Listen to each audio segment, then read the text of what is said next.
Hi, this is Trey Pass. Welcome to my review of Fantasy Island. I at first wasn't interested in seeing this movie, Fantasy Island. Like I said, I did watch the TV show back in the day when it came on. I think it came on with a combination of The Love Boat too. I think on Saturday nights. I think it was when it back in the days, back in the '80s. I think it was anyway, or '90s. I think '80s probably. But anyway, it was about Mr. Rourke and Tattoo. Ricardo Montalban. He'd be the host. He'd wear the white suit and he'd invite. I think it was three guests. Was it three guests or two guests? I think something like that. And then he tell they come there for their fantasy, and usually they learn a lesson. That was the big whole thing about it. Their fantasy, whatever their fantasy they wanted, really they learned a lesson. Sometimes, of course, it never worked out the way they intended it to, and they learned a big lesson, and they'd be richer or smarter, for learning that lesson and coming there.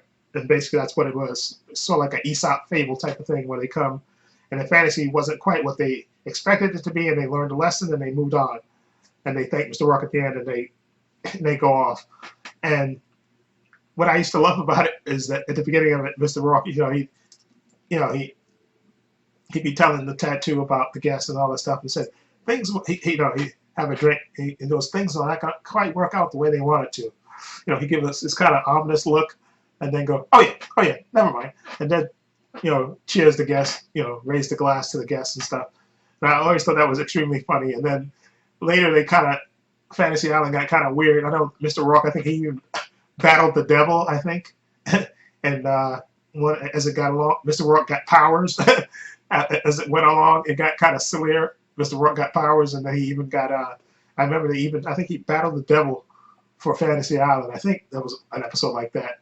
But they got into Mr. Rourke's background and stuff, his lost love, and he had to battle the devil for Fantasy Island. I think it just got more insane and more insane as it went along. But it was funny.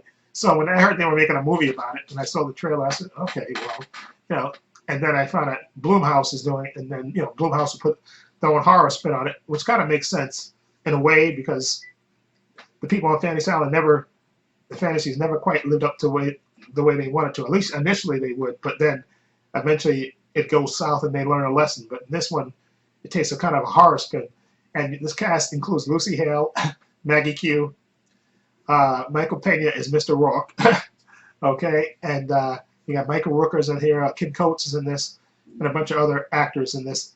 And there's three basic stories in this. Lucy Hale is Melanie Cole, and she wants to basically get back at the girl who made her high school life a living hell, who bullied her. So she wants to get back at her. And then you have Maggie Q. She plays Lady Gwen Olsen, who wants to get a second chance on losing. She thinks she lost out on a lost love, so she wants to kind of recreate that. And then I think so. Actually, there's four stories in this. Actually, I think about it. And then you have these two brothers who wants to go to the party. They're adopted brothers. Well, not adopted brothers. They're kind of step brothers, but they always they party and hang out together. So they want to go to the ultimate party. And then you have another guy who wants to actually meet his father that he never really got to know after his father died in the war. So he wants to actually go on an experience to get to know his father before his father dies. So you have those four stories, and you also have this little thing with Mr. Rourke on the background, kind of ominous thing. Now the way this actually plays out, they all kind of the stories are separate, but then they kind of tie into each other. Okay, and I actually pretty like this. I like this movie a lot. It actually wasn't as awful as I thought it was going to be. The stories actually kind of tied into each other eventually, but you have these four separate stories going on with the girl trying to torture her childhood bully, the one girl trying to reconnect with her lost love, and then the brothers wanting to party, and then that one guy who wants to reconnect with his soldier father. And believe it or not, those stories all intersect eventually. Okay, but the journey getting there is actually pretty cool, and actually a lot better than I thought it was going to be. Okay, this movie actually turned out to be a lot better than I gave it credit for. I thought this movie was going to be kind of awful, and Michael Pena as Mr. Rourke, Ricardo Montalban, I thought it was kind of that, but Michael Pena actually is pretty good in this. It was he's a good actor anyway, but he was actually pretty good in this story, and the story actually plays out pretty okay, and I like the way things tie up and tie in together. I think they did a really good job with this. And I actually liked this movie, which really surprised me a lot because I thought this movie was going to be absolutely awful. But you got good actors in this, and the story actually was not that bad.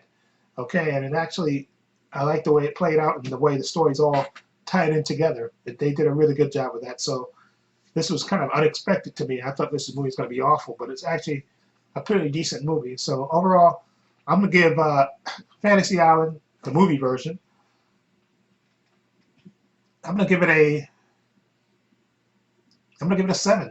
Okay, I thought this movie was gonna be god awful, but it actually turned out to be pretty good. And I like the way things tied in together, and the way things didn't appear to be what you initially thought they would be, and it actually worked out pretty good. It actually made me go, "Oh my God, they really did a decent job with this movie," which is surprising. I mean, I really thought this movie was going to be the craps, but it actually turned out pretty good. So again, I'm going to give it a 7 out of 10 for me. Anyway, let me know what you think. If you've seen Fantasy Island, what do you think of it? Feel free to leave comments down below. I have links to my social media in the description box: Facebook, Twitter, and Instagram. Also have a link to my other channel, Paul Views and Opinions. Please check that out as well. And this is Trey Pastor saying so long and take care.